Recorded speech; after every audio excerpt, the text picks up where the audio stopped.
Hi vlog, welcome to my guys. Shut down.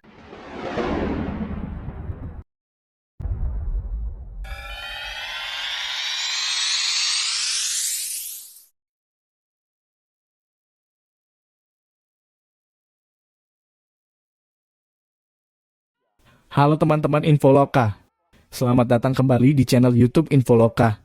Channel yang selalu memberikan informasi-informasi tentang sejarah, berita, maupun informasi lainnya yang ada di Indonesia maupun di seluruh dunia. Selamat menyaksikan.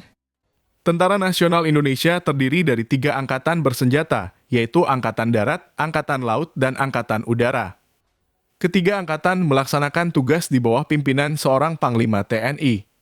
TNI Angkatan Darat merupakan kesatuan terbesar dalam TNI. Dalam Undang-Undang Nomor 34 Tahun 2004 tentang TNI. Tugas pasukan TNI Angkatan Darat diantaranya melaksanakan pertahanan dan membangun kekuatan di darat, serta menjaga keamanan wilayah perbatasan darat dengan negara lain. TNI Angkatan Darat terdiri dari beberapa korps atau kecabangan yang terbagi menjadi satuan tempur, satuan bantuan tempur, dan satuan bantuan administrasi. Berikut kecabangan TNI Angkatan Darat yang telah kami rangkum dari berbagai sumber versi Infoloka. 1. Korps Infanteri. Infanteri merupakan satuan tempur dengan pasukan terbesar di TNI Angkatan Darat. Pasukan infanteri dibekali persenjataan ringan dan dilatih untuk serangan jarak dekat. Satuan dengan baret hijau ini dipimpin komandan berpangkat letnan jenderal dan berada di bawah Pusat Kesenjataan Infanteri atau Pusenif. Infanteri merupakan pasukan tempur darat utama, yaitu pasukan pejalan kaki yang dilengkapi persenjataan ringan, dilatih dan disiapkan untuk melaksanakan pertempuran jarak dekat. Infanteri berasal dari kata infant yang berarti kaki, biasanya untuk menggambarkan para tentara muda yang berjalan kaki di sekeliling para kesatria yang menunggang kuda atau kereta. Oleh karena itu, seorang infanteri harus memiliki kemampuan berkelahi, menembak, dan bertempur dalam segala medan dan cuaca. Pasukan infanteri modern dapat diangkut ke daerah pertempuran dengan pesawat terbang, kapal atau perahu, truk, kendaraan lapis baja, atau helikopter. Walaupun Indonesia adalah negara kepulauan, sebagian besar tentara Indonesia terdiri dari pasukan infanteri. Hal ini terjadi karena pengadaan pasukan infanteri adalah hal yang paling mudah dan murah. Infanteri adalah korps yang terbesar dan menjadi tulang punggung di jajaran TNI AD. TNI AD memiliki tak kurang dari 38 batalion infanteri atau sering juga disebut Yonif. Setiap tanggal 15 Desember dalam lingkungan TNI AD diadakan peringatan Hari Juang Kartika TNI AD atau dulu biasa disebut sebagai Hari Infanteri TNI AD. Selain batalion infanteri yang berada di bawah komando TNI Angkatan Darat, masih terdapat 11 batalion infanteri marinir yang berada di bawah komando Korps Marinir TNI Angkatan Laut. 2. Korps Kavaleri. Kavaleri merupakan pasukan yang berperan sebagai bantuan tempur yang mampu bergerak dengan cepat dalam skala besar. Satuan ini berfungsi juga sebagai penyerang kejut atau pendobrak bagi pasukan infanteri. Korps dengan baret hitam ini berada di bawah Pusat Kesenjataan Kavaleri atau Pusenkaf dan dipimpin Mayor Jenderal. Setelah cikal bakal pasukan berlapis baja masuk ke dalam jajaran TNI Angkatan Darat, dibentuklah Komando Pasukan Berlapis Baja, dengan badge-nya yang terkenal kepalan tangan berwarna hitam. Di atas dasar merah kuning, di bawah pimpinan Letkol Sorjo Sojarso. Sebagai tempat pendidikan spesialis personil berlapis baja guna membentuk dan mengembangkan satuan-satuan berlapis baja di daerah. Satuan kavaleri terus berkembang, diikuti dengan meningkatkan kualitas sumber daya manusia setelah mengikuti sekolah ke luar negeri, kemudian mereka menyumbangkan ide-ide baru untuk mengembangkan peran pusat pendidikan kavaleri. Kemudian pusat kavaleri direorganisasi menjadi Pusat Kesenjataan Kavaleri yang semula di bawah Kobangdiklat menjadi Badan Pelaksana Pusat Pembina Teknis Kecabangan langsung di bawah Kasad. 3. Korps Artileri Medan. Artileri Medan merupakan satuan senjata berat. Sebagai satuan bantuan tempur, artileri Medan atau Armet berperan dalam membantu infanteri. Pasukan berbaret coklat berada di bawah Pusat Kesenjataan Artileri Medan atau Pusenarmet dengan pimpinan berpangkat Mayor Jenderal. 4. Korps Artileri Pertahanan Udara. Artileri Pertahanan Udara atau Arhanud merupakan pasukan anti serangan udara. Satuan ini berperan dalam mengamankan objek darat dari perusakan. Pasukan berbaret coklat ini dipimpin seorang berpangkat mayor jenderal dan berada di bawah Pusat Kesenjataan Artileri Pertahanan Udara atau Pussenar Hanud. 5. Korps Zeni. Zeni merupakan bantuan tempur yang berfungsi dalam konstruksi dan bangunan perang. Satuan dengan baret hijau ini juga berperan dalam memperluas gerak kesatuan kawan dan mempersempit gerak lawan. Zeni dipimpin seorang berpangkat mayor jenderal dan berada di bawah Pusat Zeni Angkatan Darat. Sejarah Pusat Pendidikan Zeni sebagai penyelenggara pendidikan Zeni Angkatan Darat sudah memulai kiprahnya sejak tahun 1945 termasuk merupakan korps tertua di jajaran TNI Angkatan Darat. Dengan dimulainya Sekolah Zeni di Batu Jajar, Bandung pada tanggal 2 November 1945 oleh Achdiatso Parmadi. Sekolah seni ini menggunakan pelatih dari mantan sersan-sersan KNIL, yaitu Kapten Adam untuk membentuk batalion Zeni Pionir dengan para pelatih dan siswa sebagai tenaga intinya. 6. Korps Penerbang. Satuan ini berperan dalam mobilitas udara seperti pengintaian melalui udara. Penerbangan Angkatan Darat atau penerbat menggunakan baret hijau dan berada di bawah Pusat Penerbangan Angkatan Darat atau Puspenerbat. Pasukan ini dipimpin komandan berpangkat mayor jenderal. 7. Korps Perhubungan. Korps Perhubungan berperan menyampaikan informasi kepada satuan tempur dan menjaganya semaksimal mungkin. Satuan berbaret hijau ini berada di bawah Pusat Perhubungan Angkatan Darat atau Pushubat dan dikomandani seorang mayor jenderal. 8. Korps Peralatan.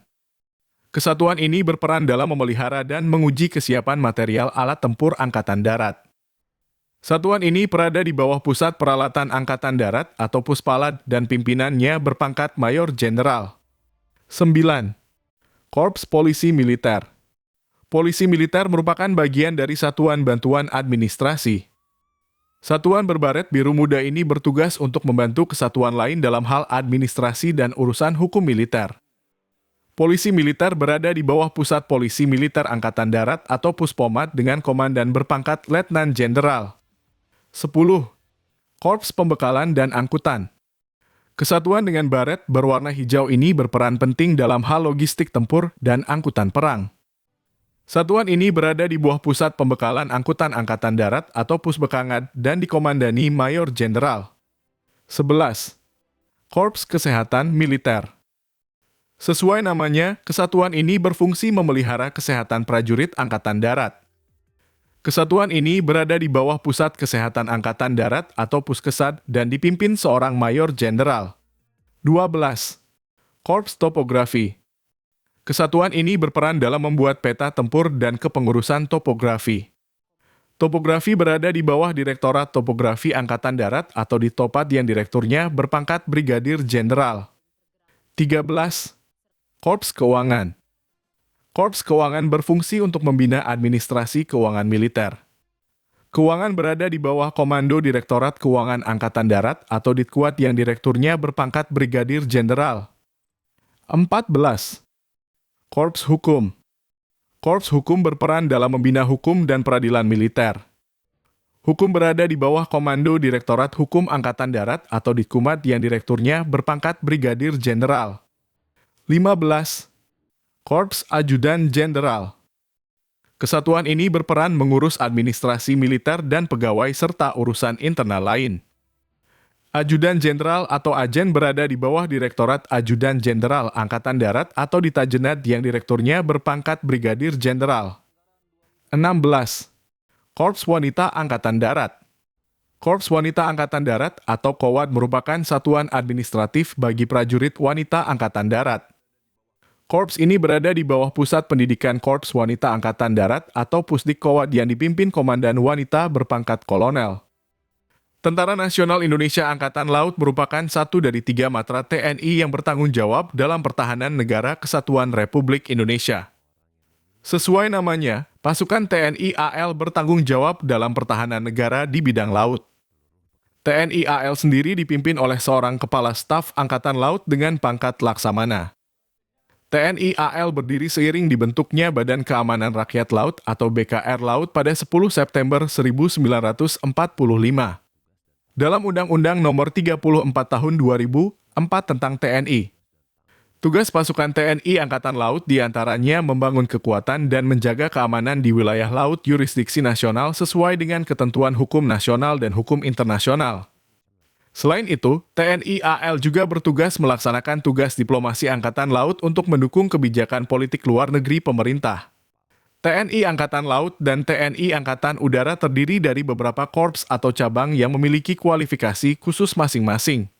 Berikut kecabangan Korps TNI Angkatan Laut dan TNI Angkatan Udara yang telah kami rangkum dari berbagai sumber versi Infoloka.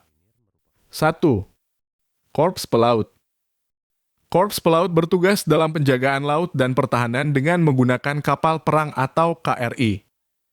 Korps Pelaut terdiri dari kejuruan bahari, kejuruan navigasi, kejuruan komunikasi, kejuruan telegrafis, kejuruan isyarat, kejuruan senjata, kejuruan meriam, kejuruan amunisi, kejuruan rudal, kejuruan senjata atas air, kejuruan senjata bawah air, kejuruan torpedo roket dan bom laut dan kejuruan ranjau dan demolisi.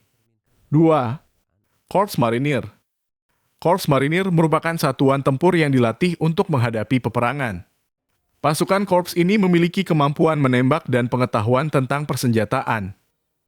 Korps Marinir terdiri dari intai amfibi, infanteri, artileri, kavaleri, zeni, komunikasi, beserta angkutan perbekalan dan peralatan. 3. Korps Teknik. Korps Teknik bertugas di bidang teknik, seperti dalam perbaikan dan perawatan kapal. Pasukan korps ini juga memiliki kemampuan administrasi dan logistik. Korps Teknik terdiri dari kejuruan teknik mesin, kejuruan teknik mesin diesel, kejuruan teknik listrikan, kejuruan mesin pesawat udara, kejuruan listrik pesawat udara, kejuruan teknik bangunan, kejuruan teknik konstruksi umum, kejuruan teknik angkutan. 4. Korps Elektronika. Korps Elektronika menguasai pertahanan bidang senjata dan elektronika. Pasukan korps ini juga harus memiliki kemampuan administrasi, logistik, dan personil. Korps Elektronika terdiri dari kejuruan elektronika deteksi, kejuruan elektronika komunikasi, kejuruan elektronika kendali, kejuruan elektronika senjata dan amunisi, kejuruan elektronika teknik komputer, dan kejuruan elektronika senjata. 5. Korps Supply. Korps Supply memiliki kemampuan yang berkaitan dengan administrasi dan pembekalan material serta personil, baik di kapal maupun darat. Korps Supply terdiri dari kejuruan keuangan, kejuruan tata usaha, kejuruan tata geraha, dan kejuruan perbekalan. 6. Korps Polisi Militer Angkatan Laut. Polisi Militer Angkatan Laut atau POMAL bertugas untuk membantu kesatuan lain dalam hal administrasi dan urusan hukum militer. POMAL juga berperan dalam menegakkan disiplin dan pembinaan tertib militer. 7.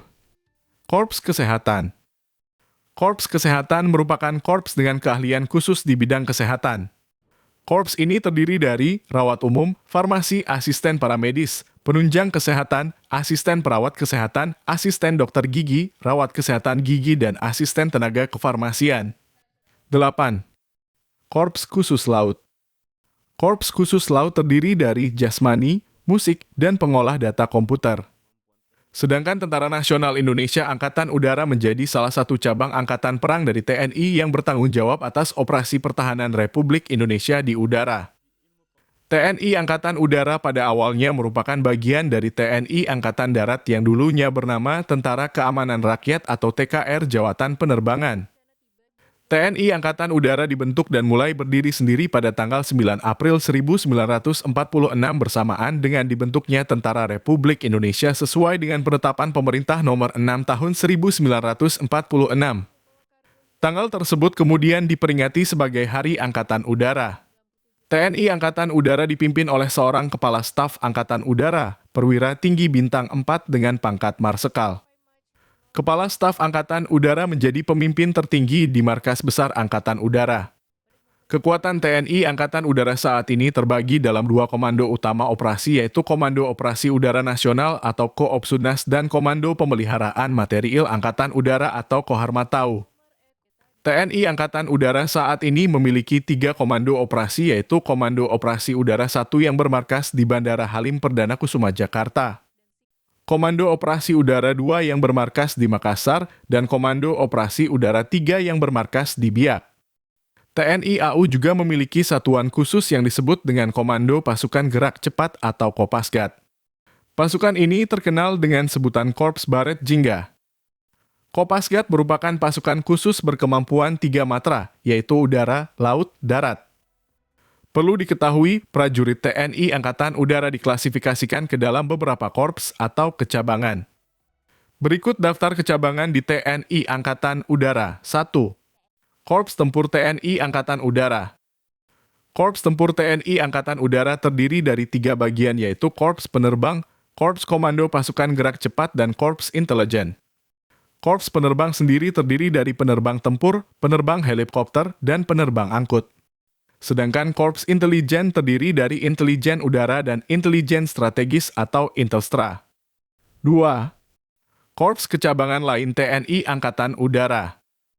Korps Kecabangan Lain TNI Angkatan Udara terdiri dari Korps Navigator, Korps Teknik, Korps Elektronika, Korps Administrasi, Korps Perbekalan, Korps Polisi Militer, Korps Kesehatan, dan Korps Dinas Khusus.